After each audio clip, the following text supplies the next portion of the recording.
gentlemen, you have waited 4 long months. They said we couldn't come back, but here we are. We've never talked fantasy with our friends like this before. They said we couldn't do it. A day may come when friends talking fantasy fails, but it is not this day. When we forsake our friends and break all bonds of fellowship, but it is not this day. This day we fight! And by all that you hold dear on this good earth, I bid you stand, friends talking fantasy. Death! Death! Let's get into it. I stand for the friends! For the friends! For the friends! Let's get into it! Hello, everybody. I guess I'm getting into it a little early, but it's an exciting day. I can't wait anymore. We have the exciting music. Look at us. It's good to see you. Good to see you. How are we doing, ladies and gentlemen, one and all? Welcome back to yet another very exciting episode of the Friends Talking Fantasy Podcast. We're here. We're virtual. We're video. My name is Charles, and with me today, as always, is my lifelong friend and co-host, Dylan. I'm ready to talk some fantasy with my friend Charles, and I'm ready to be able to be seen talking fantasy if you head to our YouTube, where that's this right. will presumably be uploaded. We got an all new setup here. How'd you like that intro, Dylan? I tried to pull from memory my Aragon battle speech when he is at the gates of Mordor. I think I did okay. That was good. I mean, I had no idea that was coming, so I was more riffing Me my neither. side I of it. felt inspired. Oh, okay. Yeah. And then it was also kind of the got mashup of when the king of Rohan's at Gondor and he just screams death over and over. Oh, that, okay. I forgot that happened. Death! And everyone's like, yeah, I was wondering where that came from. I guess my my knowledge base when it comes to that battle was a little bit. I rewatched off, them recently. Very, very inspired. It was giving me Tyrion at Blackwater vibes. Oh yeah, a that little too. bit. Yeah, I don't remember that speech at all, though. I have to brush up on quotes, but more the tone than the words. I feel you. But yes, we're back. We're got this new setup, so transitions may be a little interesting, but we're really excited. We took that 4-month break as our last episode was in November, and then Dylan gave the audience a nice little update in January that we were just gonna do a pause and think about how we can refresh the show and what we've been doing, and I think we've landed on a nice direction, and we finally felt inspired enough to come back. Yeah, and to come back with video.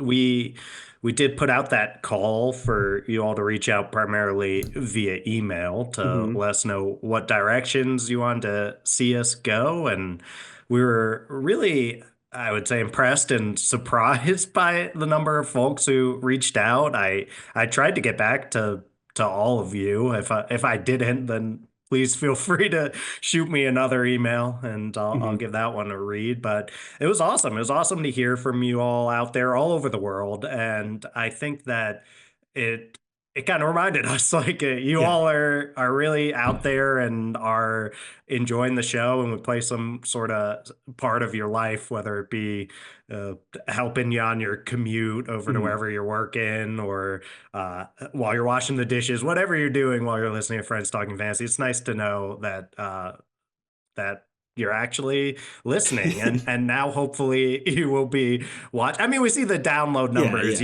which are appreciated, but also like it's different hearing from folks, and since we've been a little less present on social media, a lot less present, it's easy to kind of see the numbers but not remember that each one of those folks is a person who is listening and anyway, hopefully watching now. So we're making a few changes to the show, which Mm-hmm. I'm happy we're doing, because I was like, Charles, we can't take 4 months off and then just be like, we're back in the exact same format. I mean, we could. We've done that Totally, before, yeah, but not. It wouldn't be our first but I would time. have felt bad. I know, and I think that was part of. We took a break for a couple reasons. One, it was the holidays, and we decided we were going to take a break for that, and then coming back was just a decision of like how we were doing the same thing, Dylan. I mean, this was a podcast founded during like the peak of COVID lockdowns, Yeah. and a lot has We were a changed COVID since then. baby. Yeah, we're a COVID baby, exactly. And a lot's changed since then, just in the landscape of podcasting, I guess you could see. My air quotes are now being translated to the audience on YouTube. You've been missing so many air quotes if you've only been listening. Whole new context. It's like every other sentence. Yeah, because sometimes I feel like an idiot when I say things like the podcasting landscape. And so that's changed quite a bit, and and our social media presence has changed quite a bit. I mean, we used to be popping off on Twitter like crazy, and then Twitter became X, and so we've been needing a shift for a long time, and so I hope that our new kind of headquarters on YouTube is well received, and we're still going to release audio episodes through Spotify and Apple. Really excited to see where this goes and the new potential that it has. And we also talked about just kind of making this more of a social life, like slice of life kind of show, where we are going to still read tons of books and talk fantasy all the time, of course, but kind of not commit to a structure so much of like, today is this book, next week is that book, then this is this book, just kind of a rolling show of segments where we just connect and catch up and be friendly towards one another and talk fantasy. Isn't that right, Dylan? That's exactly right. I mean, you can still expect those deep dives, especially when we're feeling Oh yeah. particularly inspired by a book. I expect that whatever, so you can probably see from the title of this that we are going to do a friends pitching fantasy Yes. episode, Mm-hmm. and you'll feel the difference in the tone. I think, like, Charles and I used to really have these pre-prepared pitches, at least enough notes to give something sounding pretty put together. We're gonna take it to a more casual tone in this episode, and you'll start to probably notice how the show might be shifting, but you'll also probably get some deep dives, I would think, from books Yeah, that we'll yeah. pick from, I mean, like, we're still friends feeling pitching it out, but fantasy and stuff. the way I see Yeah. it is like, we read the Tawny Man trilogy, right? Or we're wrapping it up. And so I think we dedicate space to having a really deep discussion dedicated to that book. I think is important. Like, we're still going to do those deep dive discussions where we do the research and pull quotes and all of that. But I think we pull time aside to do those as the inspiration strikes and Yeah. just be focused more on entertainment in the realm of fantasy in between those moments, and then take those moments when inspiration strikes versus like every 2 weeks we got to do it. So like removing those restrictions from ourselves is going to be really.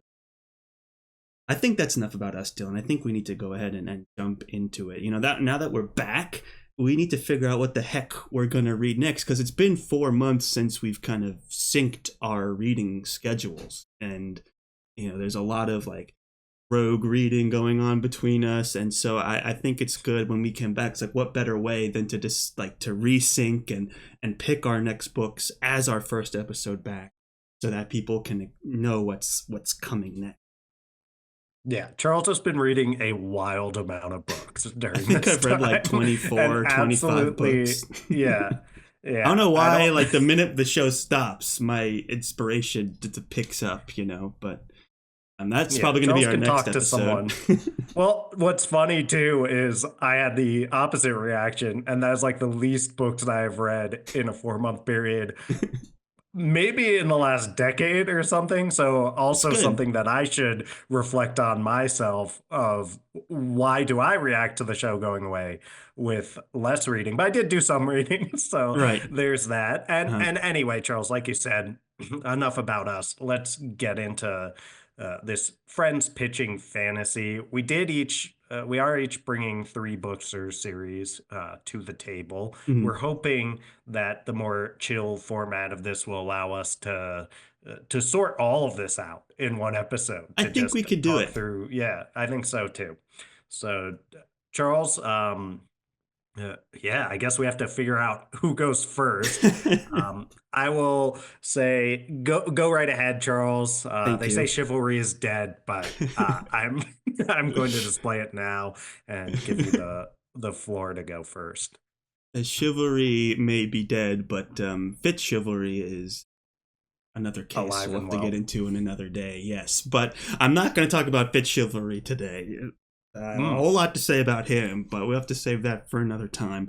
Because now, Dylan, as you mentioned, like when we were took this break, for whatever reason, I felt inspired to keep reading, and a lot of the books that I I would hope. but there were a lot of books that I read that I purposefully these were books that like you had read on your own Mm. that given the show's output I never had time to kind of catch up and read those as well. So I read a lot of those kind of books and maybe we'll Yeah. dedicate next episode to talking about that. But there are certain books that I purposefully avoided reading even though they were at the top of my list, and Mm. normally if I was just picking a book on like what I really wanted to read next, it would have been no question.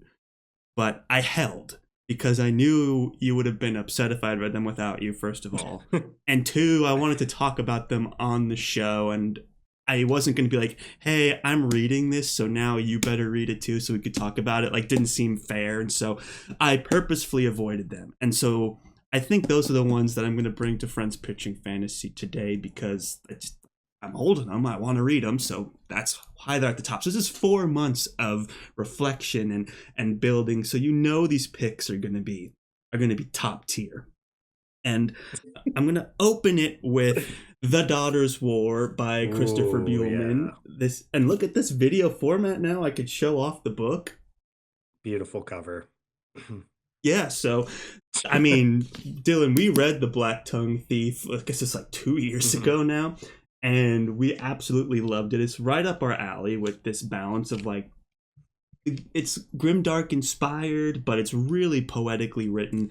Christopher Buehlman is an artist. You know, I've kind of gone rogue and read a lot of his other horror works and brought them into the show as a discussion topic as well. I actually read another one of his horror books on the hiatus, which was we'll talk about later. But I'm just really invested in Christopher Buehlman as an author, and I want to read through his whole bibliography because I just think he's a super talented guy, and the direction that he takes in his stories, like each story is very, very different. So I always appreciate when he comes up with something new. And we remember The Black Tongue. I think a lot of fantasy fans out there have recognized the title and that beautiful bright yellow cover because it got roses from like everybody, and I mean Robin Hobb, Nicholas Eames, Mark Lawrence, everyone was kind of giving it its flowers when it came out. And here was a horror guy who went in to write, you know, fantasy, and he narrated the book with a heavy accent, and it just was it was just a fun experience. And right from the beginning we were laughing, and then also there's like these horror elements that snuck in and surprised us. But when you look at The Daughter's War, it's actually a prequel to The Black Tongue Thief. Yeah. So the main character in this book was one of the co-stars in The Black Tongue Thief, and that's Galva. So what's interesting about this story is it takes place when like this world is at war with goblins. Goblins are evil MFers. Attack humans, they kill humans, they eat humans, and they're just on a rampage. And so Galva is a warrior. She's from this warrior clan called the Ravens, or like an army. Like it's been a while since I've read it, so I'm like picking up from the back of the book, the Ravens. And this story is about her going to war against the Goblin Horde. And so I'm really interested in kind of those battle elements and those horror elements. And apparently, from what I've done in my research, it's going to make you really hate goblins. And so, if you're in But the I mood, love goblins. I I read The know. Black Tongue Thief and I came away like, are the goblins the good guys? But this one is gonna change all that. Yeah, you're gonna really understand why Galva hates goblins by the end of this. I'm pretty sure that's the guarantee. And it's not, it's not too crazy of a length of a book. It's modestly sized, and it's another Christopher Buehlman classic. And I'm looking at the back here. It's got like Nicholas Eames. Christian Cameron says, our friend of the show, The Daughter's War is so exactly what I want in a fantasy novel. It almost feels as if Buehlman wrote it for me. I mean, there you go, right there. What an endorsement. How do we know he didn't? That's a good question. We'll We have don't to know that. ask Cameron one day. Christopher Buehlman's world building is second to none. This is Nicholas Eames. So grimly evocative. It feels like the worst parts of history in the best possible way. Galva's story is full of exquisitely crafted moments that explore the bonds of friendship, sisterhood, and love that endure despite the soul-shattering horrors of war. And then even Mark Lawrence wrote this beautiful review on Our Fantasy, actually, saying like he took a day off of work to read this book, which he says rarely happens. He went on and on about how inspired he was by the book. And so that's friend of the show, Mark Lawrence. So you've got all these cast of characters. Even Anthony Ryan says highly We've entertaining. literally interviewed all the three of the people you just quoted. Hey, I'm pulling them in. That's Here's awesome. one we didn't interview. Yeah. Anthony Ryan says highly entertaining Right. ride through a world as monstrous as it is wonderful. And then I even think Robin Hobb praised Buehlman as well, but not on this book, on The Black Tongue Thief. And I don't have that quote in front. Oh, actually, I might actually. In the front here, they've got them all. But yeah, so that's all. Oh yeah, she says dazzling. I heartily recommend this one for The Black Tongue. So yeah, dude. I mean, our whole realm is in this book, and that's why Black Tongue Thief. I mean, The Daughter's War, prequel to The Black Tongue Thief, was easily one of my first picks off the shelf to bring to our brand new format of the show for Friends Pitching Fantasy. I've been waiting to read this for like a year. I'm so not a year, but a long time, and I'm very excited. Yeah, that's one that I felt the same way. I was like, I really want to read this book, but also knew that this was exactly the kind of book that we wanted to cover on Friends Talking Fantasy. So I didn't jump in as quick as I probably would have otherwise. But yeah, I mean, that's a fantastic pitch, Charles, I'll say. And rather than grilling you with questions, I'll more raise a topic of discussion, which is the first thing that came to my mind when I heard the prequel idea that did not involve the main character from the Black Tongue Thief, Kinch, if I'm remembering correctly. Yeah, like King But Shannon or something like that. yeah, the titular Black Tongue Thief from that book Yeah. is, to my knowledge, not in this book. I'm just curious what your thoughts are there, because it's like the whole book is in Kinch's really wonderful voice, an audiobook done, like you said, wonderfully by the author, even makes that even better. And the wittiness and the dialogue and the funniness and it feels like so much of that stems from Kinch. Yeah. And the main character of The Daughter's War was more the, I mean, this term feels a little dated, but what they used to call like the straight man, which I don't think any of that comes close to describing demographically the main character of The Daughter's War. I think it's quite the opposite, but how do you star the person who was the more like serious kind of foil to Kinch? I'm just curious because you didn't read the book, so you don't know, but I'm just curious as a topic for discussion. Did that come up for you too? And no, it's a great question. I always get concerned around prequels as well. I'm not like, oh boy, a prequel. It's usually one of those things where you just kind of got to trust in the author that they're chasing whatever inspired them to do next.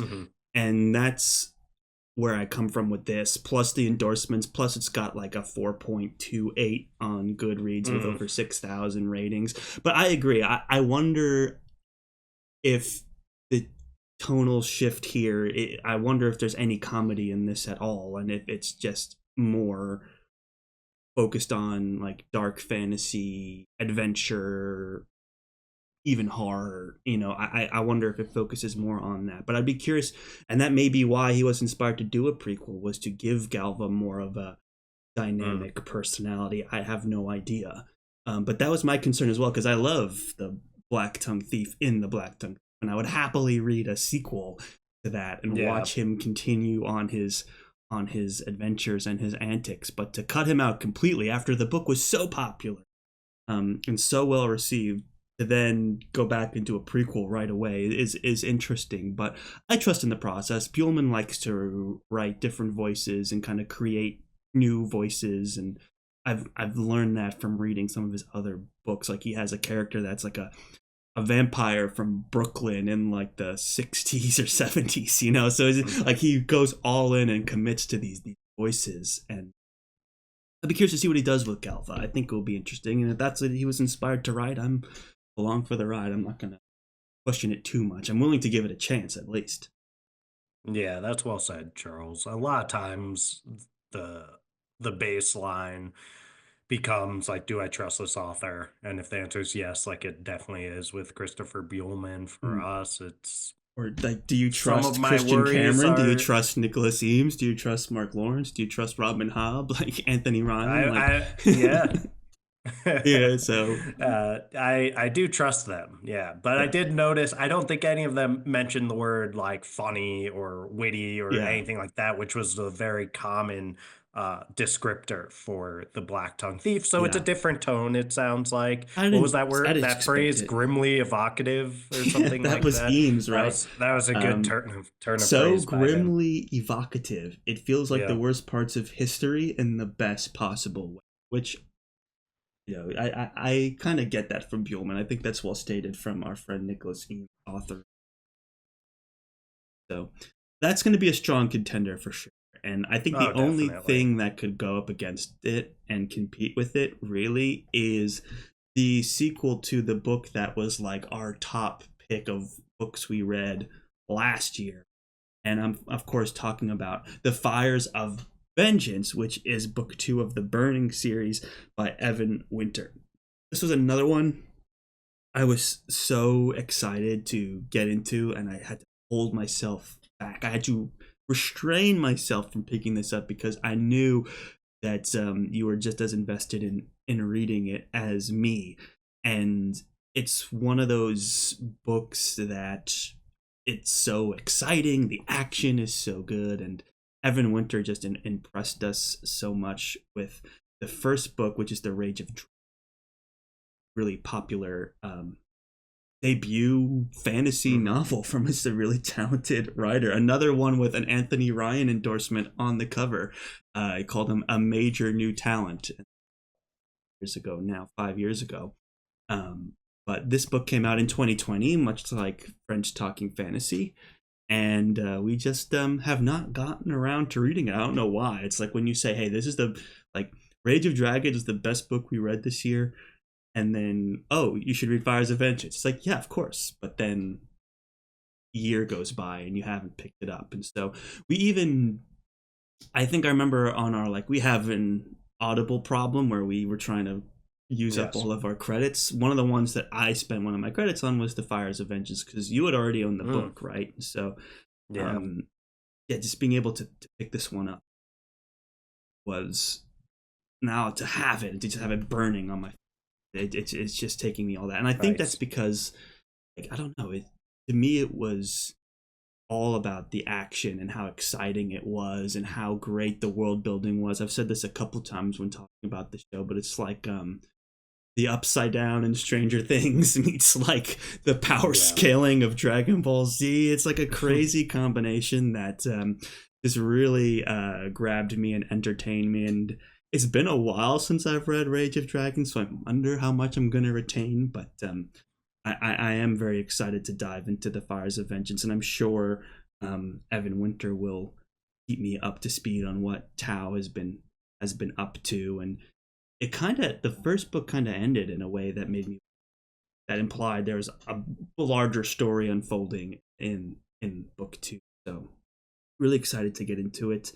It's about Tao, who's a warrior, and he's just like, his character is so interesting because he is committed to being the best warrior, and the way that he trains and the way that he uses the magic system in this world to get there makes him this like crazy formidable foe. And it's the power scaling is masterful in this, better than like any fantasy series I've ever read. So interesting that how he takes that on, and I'm really excited to see how now Tao getting launched into a greater story and more political intrigue will, where that will take the story. And so just really excited to get into this one. Again, I've heard nothing but good things. Also has an over 4.3, almost 4.4 rating on Goodreads with 18,000 ratings.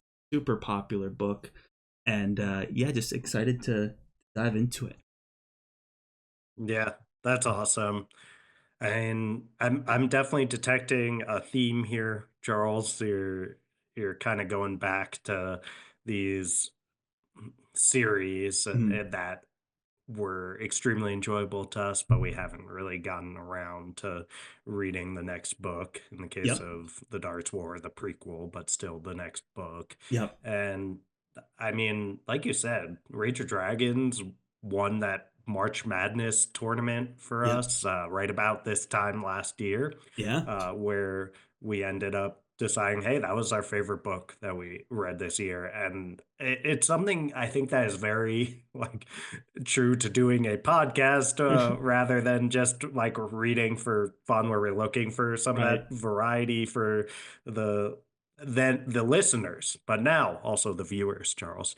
Mm. But I think typical fantasy reading is like when you read a book that you're like, this might be the best book I've read this year. You usually jump right into the sequel.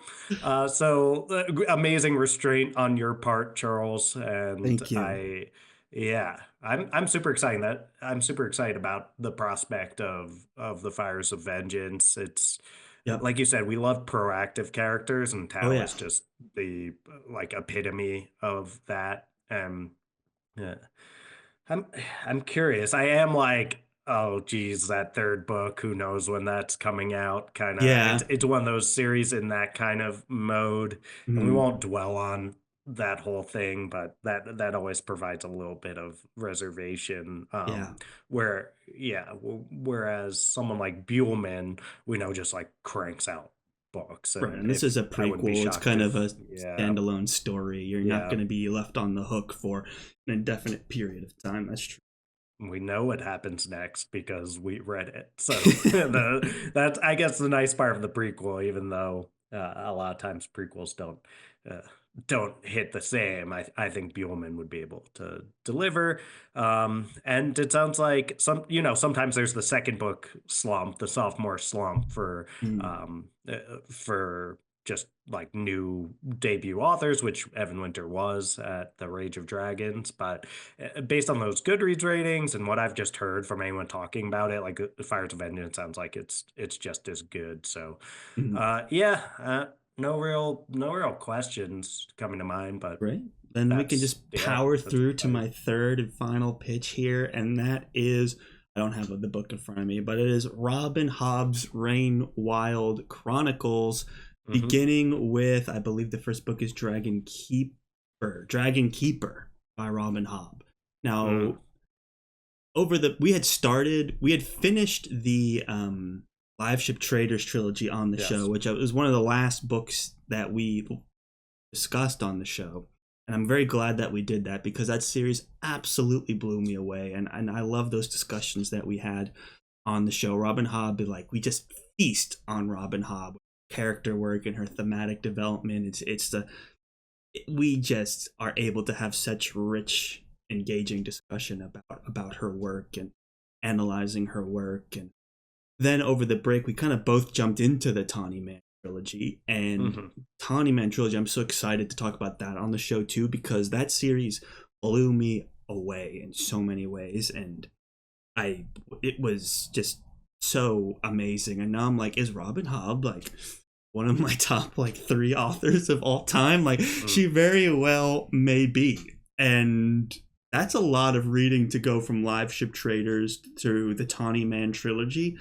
And I'm just like, have been in this mode. And I honestly think the Tawny Man trilogy is what's inspired me to just keep reading fantasy during the hiatus, just because she's put me in this like inspired mode. And so how could you not continue this whole Realm of the Elderling series? This is the fourth series set in the Realm of the Elderling. Started with Farseer, which I think is her most popular.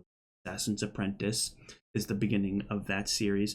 Then you have Live Ship Traders, which we've discussed on the show, and Tawny Man, which is going to be an upcoming discussion on the show, I am sure. And Rain Wilds is next. And what's interesting about the Rain Wild Chronicles is it's a quartet, first of all. So it's kind of a lot. From 2009 to 2013, so not like that long ago in the realm of fantasy. And the Otherlings. Yeah, it chronicles the Rain Wilds, which is brought up in mostly in Live Ship Traders. I'm not getting into spoilers or anything. Yeah. But all you need to know is it kind of focuses on, okay, what if humans had predators that just kind of came into being that now we have to like get along? Like, we're not the top species in town anymore. How does that reflect on like how we like think about how we treat other animals? It's like now there's an animal that treats us that way, you know. And so dealing with that, I think, was the inspiration for this series. I think Robin Hobb said that there's this what if scenario of like, what if the human race, okay, here it is, had to contend with another set of intelligent beings, one that would compete with them for territory. What if they didn't respect our claims to own things any more than we respected the claims of elephants or wolves or, dare I say it, indigenous so-called primitive people? Air quotes video for that. She originally conceived the series as a single standalone book. However, that didn't go as planned, and she just kind of kept building and building until it became a 4-book series that was part of the Realm of the Elderlings greater story arc. The only thing that like has me slightly apprehensive about it is a lot of communities kind of are all say the same thing or in agreement that this is her weakest showing of the Realm of the Elderlings, the slowest paced, sell it, Charles, the most dedicated to world building. But I will say Robin Hobb has become one of my favorite authors of all time. Like, we've read a lot of books over the past 5 years, and she has impressed me in so many ways. And I will read anything she writes, and I can't imagine reading anything that's bad. Like, I have experienced even reading these like Honey Man trilogy and Live Ship Traders, where it's like, okay, yeah, there are moments that are more plotting than action, but it all serves a greater purpose of just the like absolutely punching you in the gut with some amazing scenes, thematic developments that I don't think you can get without investing the time and just letting these characters and letting these worlds breathe on their own. And I know we could have a whole separate conversation about that, but that's just to say we are reading all of the Realm of the Elderlings. I'm told that Fitz and the Fool trilogy is impeccable, as a masterpiece.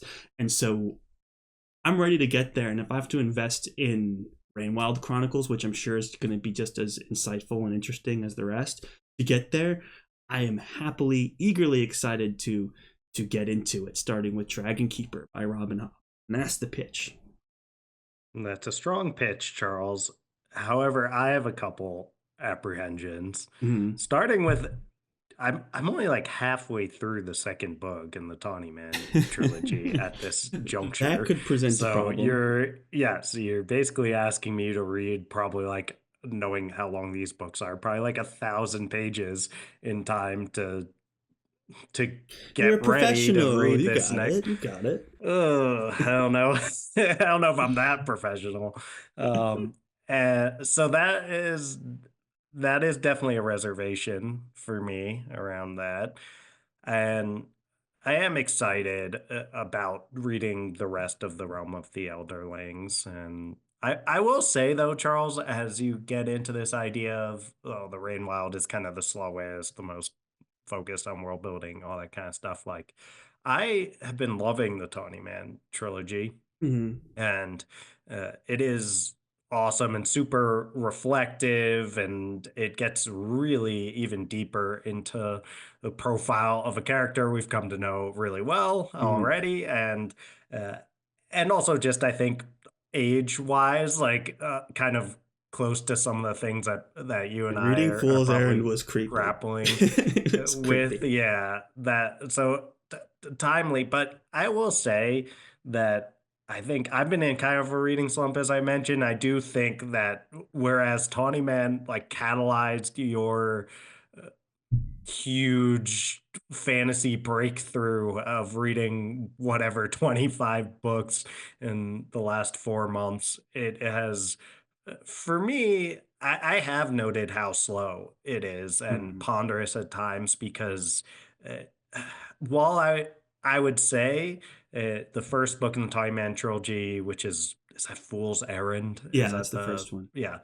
Uh, I it's a 5-star read, but that took me a long time to get through, and I do really maybe more than you notice these periods of time where it's like, come on, Robin. Like, and I do, then I get to the end of the book, I'm like, that was all worth it. But Exactly. Yeah. yeah, but I do get bogged down in those times. But So I yeah. have my biggest, I'm going to love, right, by the end of reading the Rain Wild Chronicles, when we do get to it, I'm going to undoubtedly talk about how much of a masterpiece it is, but I'm still in the thick of it with the Time Man trilogy and been a little distracted with reading something else, which I'll get to. So, um, a little tease for you, but Totally fair. And to be honestly, if honest, that I have guides your hand to reservations. pick Yeah, Daughter's War or Fires of Vengeance, yeah, I'm okay with that.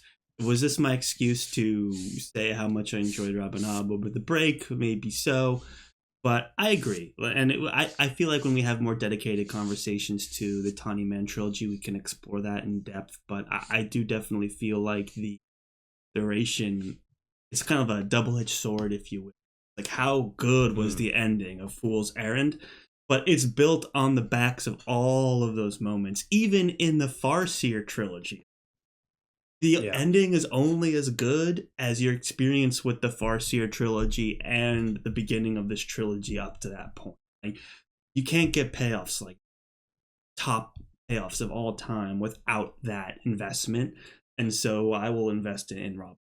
But it is a fair point. It sounds like we may not pick it. So for the sake of time, I'm excited. Like, I'm done talking, and I have no idea, literally no idea, like what you're bringing to the table today. You had asked me what I was bringing, and I was happy to tell you. But I was like, at this point, I don't need to know. Like, surprise me on the show, and I'm really eager to see what pitches you've brought. What's the top of your mind these days?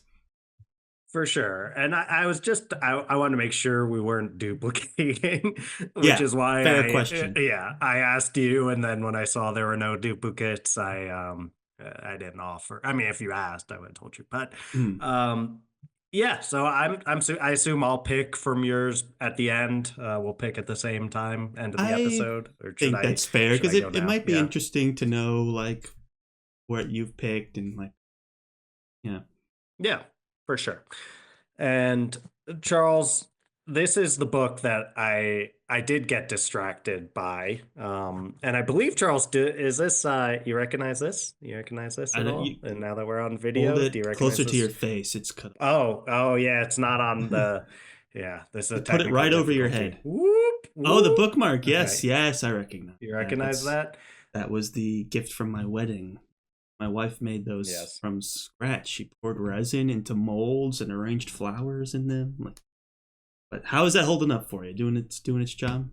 Marking the I will book? say it's doing its job. I love it, and thank you to Charles's wonderful wife um, for putting it together. My one thing is that now that we have a cat, this like part on the end The that's like a tassel is ribbon sort of a tassel. Yes, yeah, very attractive. socks. Our cat thinks this is the coolest thing to play with. So Well, that's my maybe we'll one have a criticism, spare but one to that's send not, you yes. for Sox's enjoyment. Right, but it's too beautiful to remove the tassel, Mm. so I'm leaving As it long as on. it's not But sticky or taking the ink off the page or something, which I was worried no, about. it seems to be working all right. Okay, So good. anyway, Charles, let's get to what the people are here You brought to it up. hear. Yes. But it's great to see. Um, Great to see. Yeah, this is The Will of the Many by James Islington, I believe. Apologies for pronunciation if that's off. But since this is the first book in the Hierarchy series, I'm not sure if it's trilogy or that's announced yet.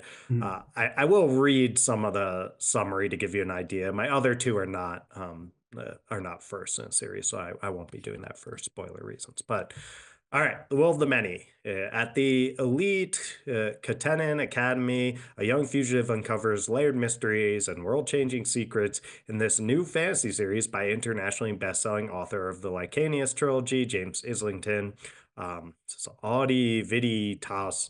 The Katenin Republic, the hierarchy may rule the world now, but they do not know everything. I tell them my name is Vis Telemus. I tell them I was orphaned after a tragic accident 3 years ago, and that good fortune has led me to my acceptance into their most prestigious school. I tell them that once I graduate, I'll gladly join the rest of civilized society and allowing my strength, my drive, and my focus, what they call will, to be leached away and added to the power of those above me, as millions already do, as all must eventually do.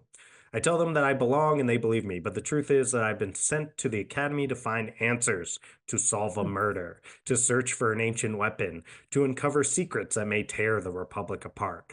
And that I will never ever cede my will to the empire that executed my family. To survive, though, I will still have to rise through the academy's ranks. I'll have to smile and make friends and pretend to be one of them and win. Because if I cannot, then those who want to control me, who know my real name, will no longer have any use for me. And if the hierarchy finds out who I truly am, they will kill me. So Oh, that's a fun premise. There's a lot going on there. Something that stuck out to me about this book is when you read the back flap here, Charles, and you read the bio for the author, James Islington. okay. Um, uh, it basically says that what inspired him to finally write his own book was reading Brandon Sanderson's Mistborn, followed by Patrick Rothfuss's The Name of the Wind. So he basically was like, "I'm gonna read What? Sanderson's Mistborn," and then he was like, "That's really good. I wonder like what I should read next." He picked up The Name of the Wind. And he was like, "Okay, I'm writing a book," and That was the someone like exact that, same path that we went down for the yes. show. Right. Those were the first, right? The first two books Yeah, that we we started with read for the Mistborn and show. then went right into Name of the Wind. Yeah, absolutely. Right. So I was like, okay, this is basically someone who's inspired to write by two of my favorite series and books ever. So that was appealing to me. What was also appealing to me was a 4.61 Goodreads rating with Oh, mama. 98,000 ratings. I, That's wild. Like over 4.6, you basically don't see that. I mean, you're naming great ratings with the books that you were talking yeah, about. but Like if you that's get like like a more than Daughters of War 4.3, and it's like, Fires of yeah. Vengeance combined. Oh, number of ratings you're talking Yeah, about, number of ratings. not the No, 4.6. I was like, no, I it's think higher if you rated than added, those, and it yes, it has is. more than those, more ratings by a long shot. Yeah, yeah. Wow.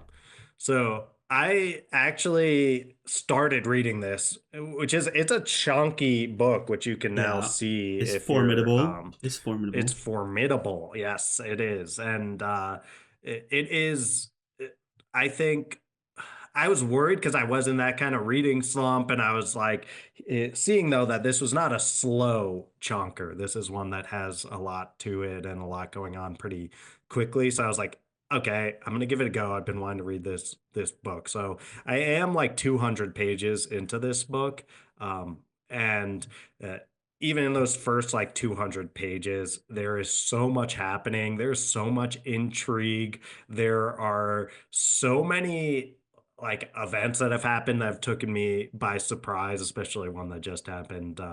And you never know what's coming next. I'll say the character also, the main character. This is a very Um, Kind of when you're talking about the Fires of Vengeance, I was thinking about Rage of Dragons. It's like Mm, how much we enjoyed that's just like this is a single character's journey, and while there are incredible world shaking events going on, it's like so focal, centered around this one character's experience, and it's an interesting character. That's how I feel about the main character in this book, or so he says. As we know, that's not his real name. And I would say he does give some quoth vibes, like not quite at right, right. that level of I'm amazing at everything and blah blah blah, which Yeah. uh quoth has, but it does. It's just not surprising, right, that he was inspired to write some of this by the name of the wind. Like there's also the academy setting, Yeah. which we always love, and this kind of I'm here for ulterior motives, which I would say is kind of part of the King Killer vibe to it as well. There's a really interesting magic system with that will system where you basically there's like 8 levels to it, and every level below is just like people giving up some of their like life force, basically, like and like power to those above them. So then if you're like at the top of this hierarchy, which is the name of the series, like yeah, Hmm. I'll find they have like the rankings here, and maybe I can um, show that effectively. Oh, Networking. Kenny Right? Yeah, I'm doing it. It's like rankings. Oh yeah, yeah. Priceps, So you'll Demidus. Yeah, see. yeah, I see. So if you're at the top, you have 40,320 people who are kind of giving it to you, like their power. So then what you're able to do is like incredible, while the folks on the bottom kind of are not able to do anything like that. And it's a very interesting magic system. So I've just been really enjoying it. There's lots of intrigue, if I didn't mention that already, and like everyone's kind of got their own motives, and no one's like quite exactly on the same side, it feels like, and being pulled in different directions. And that kind of remind me of Liza Locklemore a little bit, where, like, I won't get into spoilers, but characters can kind of get stuck between multiple powerful folks trying to Hmm. pull them in one direction. So it's just been a really awesome read. It's helping me break out of that reading slump, and it's inspired by books we love.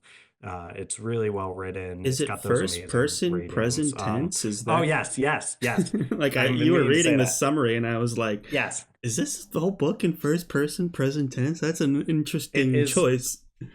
It is all in first person present. Or yes, it reminds me of Daughter of Daughter of Flood and Flood and Fury. Fury. Yeah. Yeah, so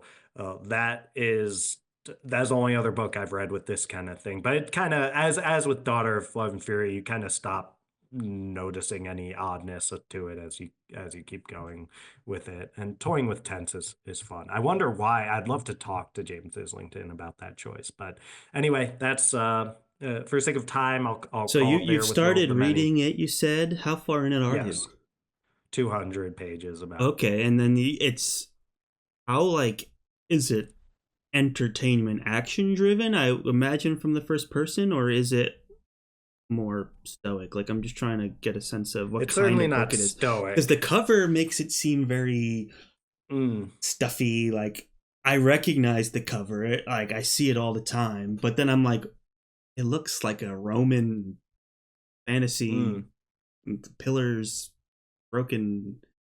It seemed a bit academic. I didn't know how to take hmm. it in, you know. So if I'm now reading this, I'm like, wow, this sounds very like mystery, very like Yeah.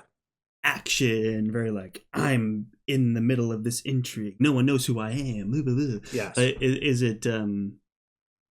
it that? Does it have that drive? Like, what? Tell me more about that. Certainly. Yeah, I would say, I mean, I'm not quite gonna go action packed, but the pacing is strong and there is action for sure. Like Yeah, I can think of several instances already that were exciting action and sure. fighting and that kind of stuff. So I don't think you'll find it slow. I haven't found it slow at Hmm. all. And I'll say it's got that bit with the intrigue. This was what I was trying to place. There's like you have a character that is competent enough where when they are in the midst of that intrigue, so Mm. you only know as much as Vis knows because that's your main character and you're in his point of view in the Yeah. present tense.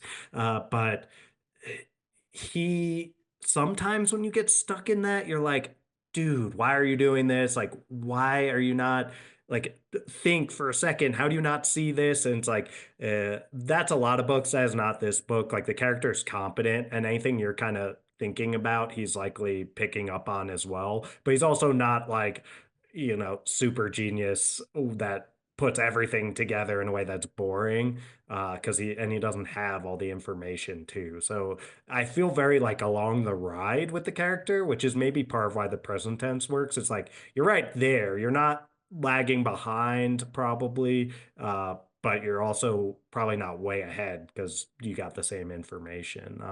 Okay. So I don't know. I've really loved it. I think you will too. Yeah, but I mean, between that and all the accolades, it's super interesting, and the fact that you're already have given it a good shot and you're recommending Yeah, it speaks highly as well. It's gonna be a tough one to beat, but you've got two whole other pitches to bring to the table here. So I do. curious to see. Oh no, you didn't. It's back, Charles. It's back. I'm not giving up just yet. It's Red Seas Under Red Skies by Scott Lynch. Ooh, I've pitched this already in the more like formal pitch I've pitched style. Fires of Vengeance Um, too. It didn't stop me. oh I'm pretty yeah, sure I yeah, pitched. I yeah. don't know if I pitched Daughter's War too. It may not have been out yet. No, definitely not with that one. But anyway, I mean, Red Seas Under Red Skies. I'm not going to get too much into the story, just for spoilers' sake. And if you really want to hear me pitch it, go to that whatever, like two friends pitching fantasies ago or something.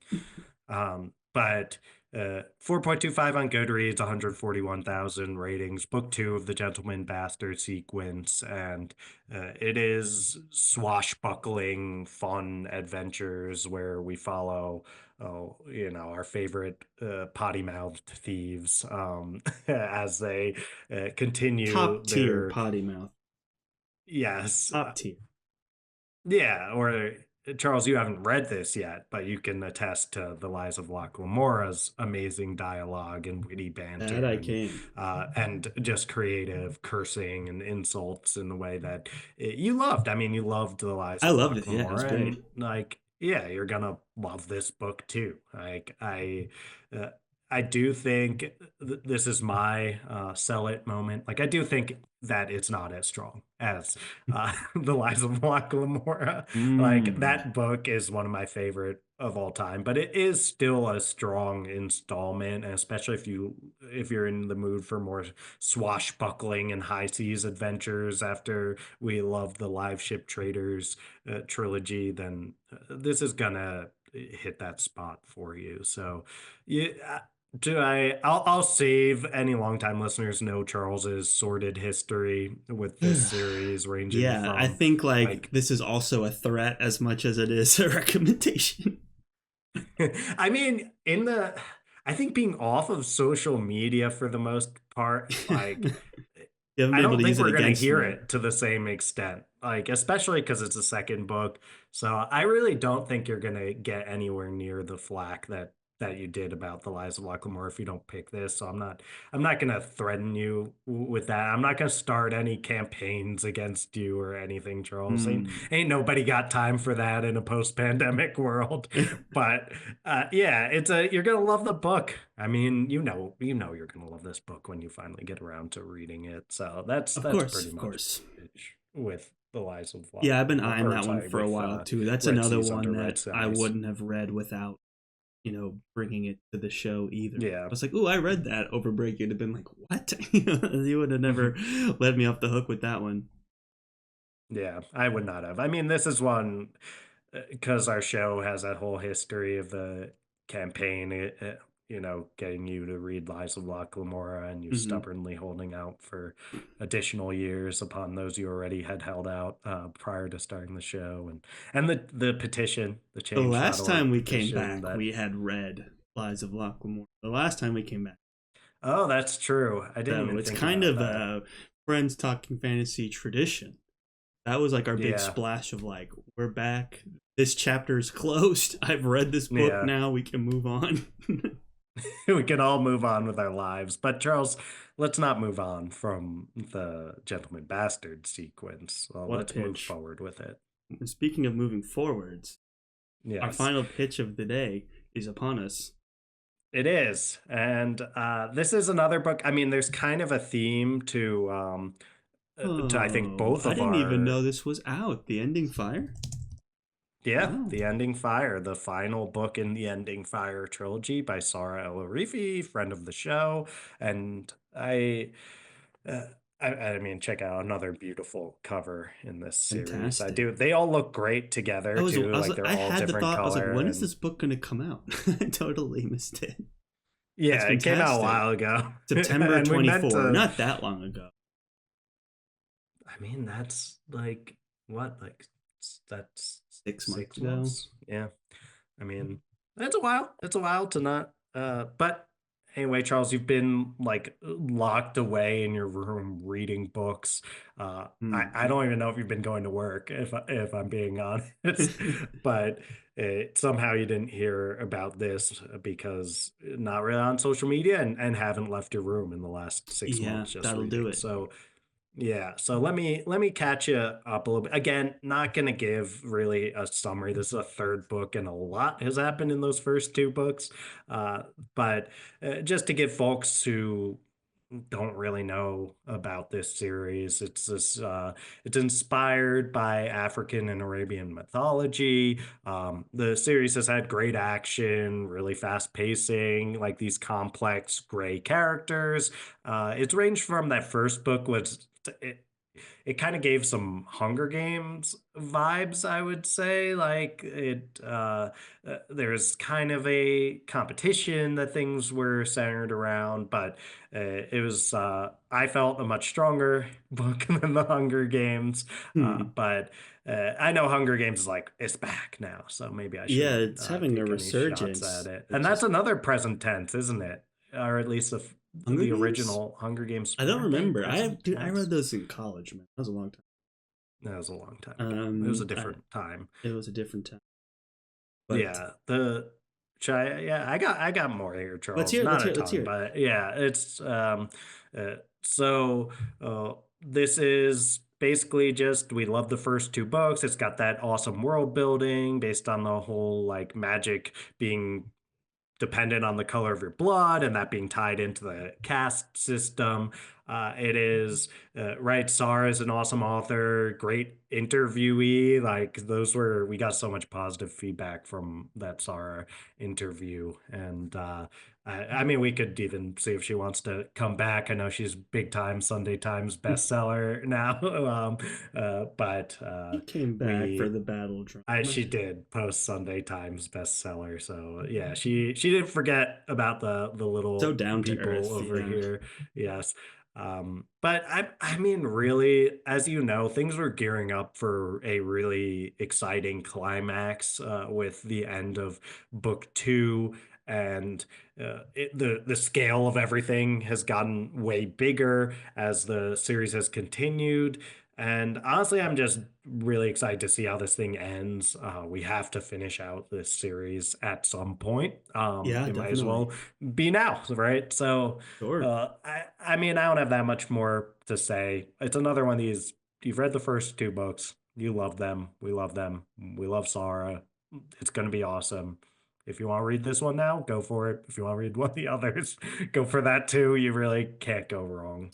Wow, you gave me a tough choice. I will say that you know, this series and the Ending Fire series, Saara El-Arifi, does hold a special place in the Hmm. heart of the show. As you mentioned, she's a fantastic interviewee.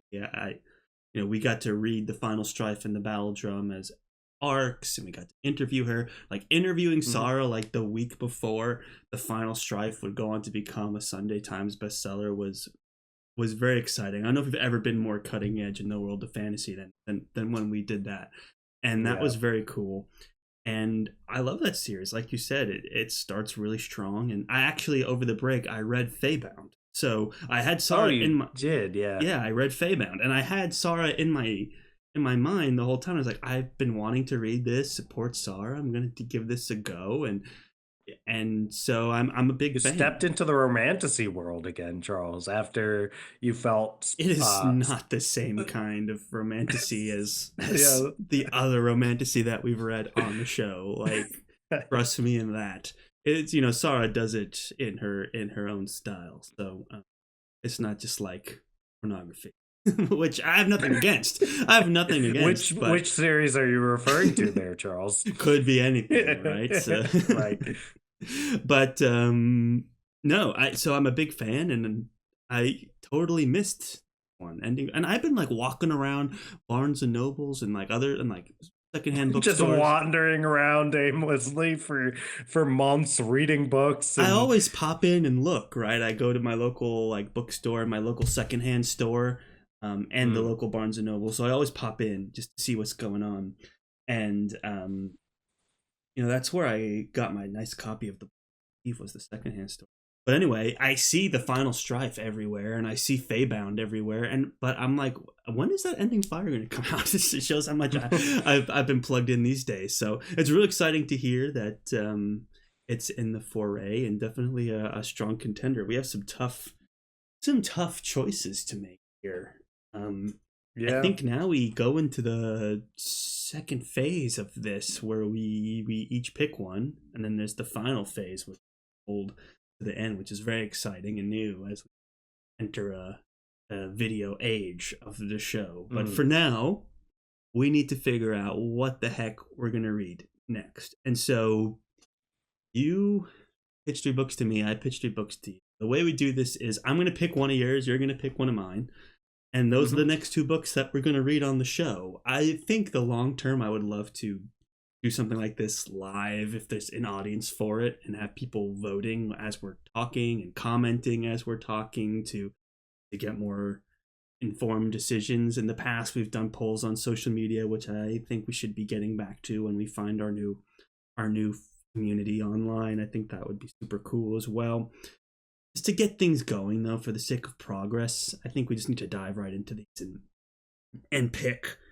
Um, since I pitched first, do you want to pick first?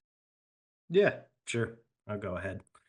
I'm gonna I'm just gonna start by saying the Ravenwild Chronicles. No one's gonna be surprised here. Is not gonna be my pick. I'm just not ready to find my way to the end of the Tawny Man trilogy in I can time respect for that. Recording whenever stopped. we're gonna read that. Um, I also, uh, I mean, I don't know. I don't know. I'm also just thinking on the part of the listeners and or viewers, it is, we just did Robin Hobb, and then it's Hey like, man, we take 4 months off. It's like, you what do don't we have have to for you? go on explaining it. I Right. think Okay. The I horse is dead. respect I'll it. stop beating it. I I'll stop respect beating the it. I horse. respect it. But let's Yes, do I will Tawny stop Man beating the soon, dead like horse. especially Fool's Errand. I think we need to dedicate some time to go in depth. Yeah. Yeah, we definitely should. So let's just put that one to the side for now, and then we've got Fires of Vengeance and the Daughter's War, and it's a really tough choice, Charles, because Fires of Vengeance has been burning a hole on my TBR, if you will, Mm-hmm. and I'm really pumped to get into that one. And then on the other hand, it's like Christopher Buehlman. Like Yeah, how do I make a choice between those 2 books? Um, if if I'm just gonna go with my heart right now, good place to start. yeah, it's a good place to start. I'm just gonna say I want to read something that's going to be a complete story instead of going to something that's just going to leave me wanting Mm, more and wanting that final book. that's So respectable. I really think can't go wrong with either of these choices, but my heart just says The Daughter's War is going to be my Woo-hoo, pick. I'm So so Christopher excited. Buehlman, yeah, I've been waiting to read more and add like This is one of those where both of those other books slash series, we're gonna read those on the show, like guaranteed. So I don't really feel bad. There's times where like you get rid of a book from Friends Pitching Fantasy, and it's like I don't know when we're gonna What see if that one Evan come up Winter is just again. like Yeah. surprise drop book 3 comes out next month? Then we will read Fires of Vengeance next month, like or in Or he could advance. drop a Sanderson where he's like, I wrote this book already. Here it is. Yeah, that's a better Sanderson impression than Evan Winter's impression. But yes, Charles, I'm super pumped. I gotta go get Yes. myself a copy. Does Buehlman do the audiobook for? It would make less sense, I feel like, for For him to this do it. one, I But want to say no, but I honestly don't know for sure. yeah, I because I'm trying honestly. to figure out if I want to read the Well, physical copy did or you get the audiobook for it during our Audible thing or no? did I? I don't even remember what I I got during it. can't remember. I I've can't. not been doing audiobooks like at all lately. Let me see. Trying to look up the What narrator did while I we do. get? But dude, We're looking up the I'm Daughter's War. so Okay. excited. I Like that. did get it. I did get Yeah, it. because I kind of I remember did. it. Yeah. Yeah. Okay. So who's the? Narrated by Nikki Garcia. Okay. Okay. Got it. So he Oh, got not Buehlman. he outsourced, which is we love that. We love that for him. Another voice to the series. I'm super excited. Like I said, like this is a special one I'm that's been pumped. the top of the TBR for a long time. So really excited to get it. Now, Dylan, you've given me a really hard book, and I'm trying to like come up with reasons to pick one over the Isn't other. it weird to do like just pick right after? Because I we used to don't have even time have to just like chill, and usually I it get was hard for responses me. from people. I get to Yes. sleep on it. Like you get to see what the audience is gearing towards. Right. So it's hard to choose. I think I'm gonna come right out of the bat and eliminate one, and I think it's gonna be the ending 5 because Ooh, I whoa. just read Saara. I just read Feybound. I Ah, want to talk about that on the show a little bit soon, and so I think we'll give it space, and we will come back and read the end. Or, mhm. open invite to Saara to come on whenever she wants, talk about anything she wants, and so that would be exciting. So I'm gonna put that on the back burner for now and give Feybound its time in the sun. I have to start somewhere. Now you leave me with The Will of the Many, and you leave me with Red Seas Under Red Sky. Both, like, The Will of the Many wasn't even on my radar until you said, "Hey, Yeah. I've started reading this. You're 200 pages in, and you are really enjoying it, and it's gotten all these accolades, glowing endorsements. Like, so curious to know what's going on in that series." But then you have Scott Lynch. Like, this is one of the classics. Like, obviously has been a gap in my. So I'm not going to draw this out anymore. When I think of what's the deciding factor, you gotta go with tradition. Gotta go with the Mm. spirit of the show. Last Wow. time we came back, it was with Scott Lynch. This time, it just seems poetic to return with Scott Lynch once again. And Okay. I've been so inspired lately with fantasy that I think to go back to like some of these OG grimdark fantasy guys, just get right into it with Scott Lynch will be super exciting. And I know you've started reading Will of the Many. My hope is that you finish it and we can talk about it, or maybe we dive into Yeah. it. Yeah. Yeah. We dive into it soon because I am super interested to learn more about it. And if I could pick two, there it would be. But I can only pick one, and I cannot think of a more poetic way to close this out Mm. than by picking Red Seas Under Red Skies by Scott Lynch, Book 2 of the Gentleman Bastards series. So there you go. That's my pick. And fantastic title, too, by the way. Mad respect for Yeah. that. Man, Red Seas Under Definitely. Red Skies, beautiful. I So now should. we've done I it. should hold this Oh up. yeah, there we Video go. So we got our format. next two books, people. Ooh, and there's a theme going on here as Oh well. You yeah. can't discount the red. There's a lot of red going on in A these lot of two. there's a lot of red here. So that's another reason. Not anything else. Aesthetics. So There we go, Dylan. Fantastic pick, Charles, by the Thank way. I you. just How does that affect want to your say reading I'm schedule now? I feel bad picking. Oh, no, no, no, don't worry about. I actually, so I haven't been audiobooking well. I've just been physically reading. So I was actually thinking then when I saw Daughter's War was already in my library for an audiobook, I'll just audiobook There the you go. whichever one of these we're doing next, and I'll keep reading physically Will of the Many. So All said. we're So good. I think you tackled our final segment of the day. Is we've got two books now that we're going to read: The Daughter's War by Christopher Buehlman and Red Seas Under Red Skies by Scott Lynch. That's going to be a strong turn. Yeah. That's strong. I feel very good about that. So now the question is, which one do we read first? Historically, we have done the audio only coin flip. Ladies and It was gentlemen, a hit. it was a hit. The fans love it. It's always an exciting part of Friends Pitching Fantasy, which used to be a week long escapade, online polls culminating in the audio only coin flip.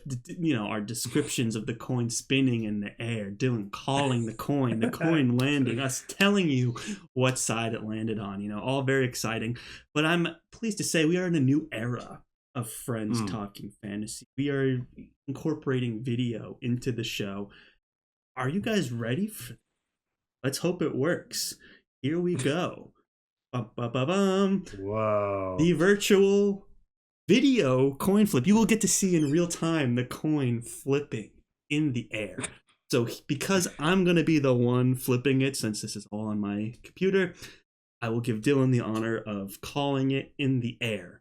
If he calls correctly, then it is, what should we say? The one that you picked, so Daughter's War, would be read first. Is that how you want to do it? Yeah, it doesn't matter, really. We just have to know which one it is. But so people if just need I to call know. it correctly, it'll be Daughter's War. Okay, so if Dylan calls correctly, it's Daughter's War. If not, we it's will read that Red next. Sea, Red Skies. And we will read both in case anyone's unfamiliar with Friends Pitching Fantasy. It's just the order that is being decided, not which one we read, which we are reading a much both. higher It's stakes. just a matter of which one are we reading first. Yes. So, Dylan, if you keep your eyes on the coin, once I'll give you a 3, 2, 1, and then I'll flip it. And if this works correctly, you'll be able to watch it spin, call it, and then it will land. Are you ready? Okay.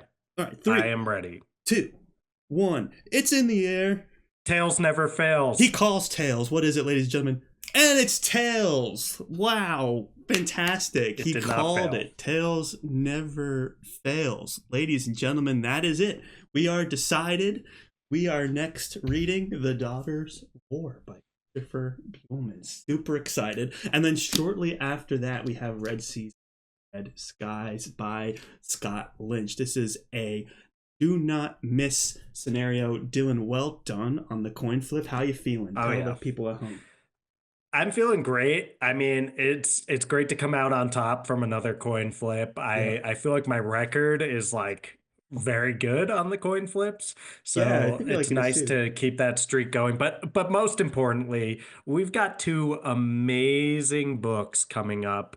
And these 2 beautiful red books, The Daughter's War and Red Seas Under Red Skies. I'm pumped to get into The Daughter's War. I'm really curious about the change in tone that I'm expecting between The Black-Tongued Thief and this one. Yeah. And I know he'll deliver. Much like Tales, Christopher Buehlman never fails. And neither will Scott Lynch. So this is going to be a beautiful return, and I'm just so happy. It's fun, right? This is fun to do. It's I have missed doing these episodes, reading books, and chatting about them with my lifelong friend. So yeah. Let's do this. Let's do it, man. I agree. It feels like a great return to form. That Tales up there is a beautiful sight to behold, and these are 2 books I'm very excited about getting into on the show. So this has been a wonderful return. I think it's jump-started our, virtual video format of the show. Thank you to anyone that has watched on our video format. And thank you to anyone that's listened on our audio version as well. And I think now, Dylan, we just do we still want to do a whole outro thing, or do we just say goodbye and call it a day? Like, I don't know. Let's do the outro. Let's do the outro. Yeah. Let me get rid of the coin for now. Go back to. I'll tell them to give a thumbs up on YouTube or whatever that is. Like and subscribe is what they say. Yes, like and subscribe. Don't they usually lead with that? Like, so they'll like will do that. Mention it. Oh, hold on. They'll like mention it throughout. Like, don't forget to like and subscribe. Which book are we gonna pick? Don't forget to like and subscribe to find out more. Tell us in the comments which book you want us to read next. They do stuff like that. We'll get better at being. This is our first one, guys. It'll be a miracle if this actually even makes it onto YouTube in one piece, no errors. If that happens, that's already exceeded expectation. So let's just get there, and then we can start being like, "Oh, dude, no, it was Tails, bro, no," like that kind of reaction stuff. That's what's next. Yeah, that's yeah. We will eventually get there. Dylan, you'll dye your hair red or green. Why am I doing that? It's something YouTubers do. They dye their hair. I don't know. It's something I see. Okay. Something I see. I don't Maybe know. That's just what people do sometimes. And people also do dye to their be hair, on YouTube. Yeah. But maybe that's an old YouTube. Whatever. Let's get out of here. We need to get. Let's get that outro music pumping, eh? Yep. Sweet outro music pumping. Hold on, guys. Stand by. Here we go.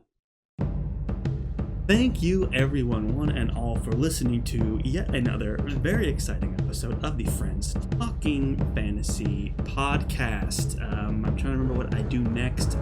If you like what you heard today and you want to support the show, go ahead and like and subscribe. Yeah. Follow. Don't forget to ring that bell. All those things that they do on YouTube. Leave a comment. Let us know you're here. Let's find that new community and tell us what you think about these. Now, Dylan, if they like what they heard today and they want to support the show even more, what can they do? Toss 5 stars to our podcast. You can do that on Spotify, and you can do that on Apple Podcasts. Can also write a review on Apple Podcasts, but please head over to the YouTube page. Like, we're super excited to be able to do this video format, and we'd love if all of you give it a try and see if it's a good fit, and leave us a comment, all that kind of stuff, like and subscribe, blah blah blah.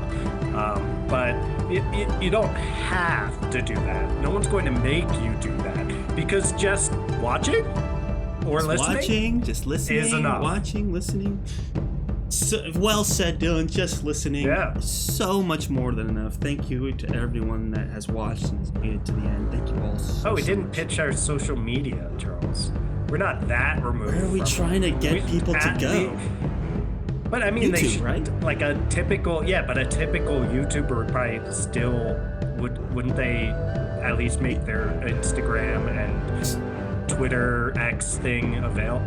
Check links in the description, on Instagram. Guys. Check that follow us. Yeah, follow us. We're still at least Instagram. Instagram's popping. We still are on Twitter in one way or another, and then who knows where TikTok may end up. We have a page. We have the real estate. So check that out too. But just listening, guys, so much more than enough. We're watching. And watching. Yes, thank you all so much for making it all the way to the end, putting up with our shenanigans. As always, thank you. And as always, I'm not changing this part of the show. Always the outro. Go forth and conquer, friends.